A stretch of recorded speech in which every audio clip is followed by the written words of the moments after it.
Is today's New Testament the same as the original that was written 2,000 years ago? Or has the original been hopelessly lost? After all, not one of the original manuscripts still exists. New Testament critic Bart Ehrman asks, what good is it to say that the original writings of the New Testament were inspired? We don't have the originals. We have only error-ridden copies, and the vast majority of these are centuries removed from the originals and different from them, evidently in thousands of ways. There are more variations among our manuscripts than there are words in the New Testament. If we can't trust the New Testament, we can't trust what we think we know about Jesus of Nazareth, and there's no such thing as authentic Christianity. Let's look at this more closely. The New Testament, and all significant literature from the ancient world, is reconstructed into its original form by comparing manuscript copies that have survived. To determine the reliability of this reconstruction, historians ask three questions. How many copies exist? How long is the time gap between when the original was written and when the earliest surviving copy was made? And how significant are the differences between the copies? The experts have more confidence in their reconstruction of the original text when there are lots of copies to work with, the time gap is short, and the differences are relatively insignificant. Historians are confident they have reconstructed the original works of Plato and Homer with a high degree of accuracy. So let's compare these works to the New Testament.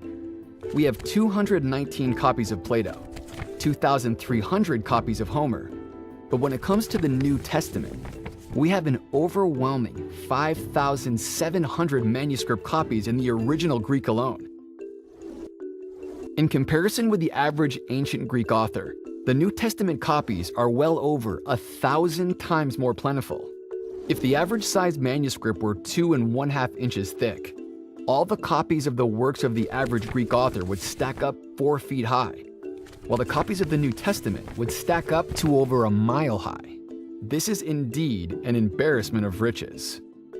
But how much time elapsed between the original writings and the earliest surviving manuscript copy? 1,300 years passed before the first surviving copy of Plato was written, and only 400 years for Homer. How about the New Testament? Just 35 years. In the world of ancient literature, this is a blink of an eye.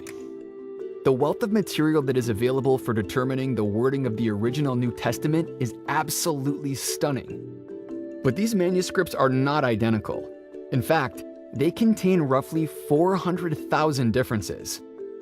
The obvious question then is, how significant are these variations? Most of them are simply variations in spelling, which are easy to sort out. Then we find minor differences, such as the use of synonyms or a definite article with a proper name. These have no effect on translation. There are also errors that scholars have determined were not in the original text. That means that less than 1% of all the variants have any real significance at all for the meaning of the original text. And none of these, not one, affects a single core doctrine of the Christian faith. Furthermore, in their various writings, early church leaders quoted the New Testament over 1 million times. So extensive are these citations that if all the other sources for our knowledge of the text of the New Testament were destroyed, they would be sufficient alone for the reconstruction of practically the entire New Testament. The overabundance of early and accurate manuscripts and quotations from those manuscripts combined to make reconstruction of the original Greek text of the New Testament virtually certain. The books of the New Testament you read today are the same as the original writings penned nearly 2,000 years ago.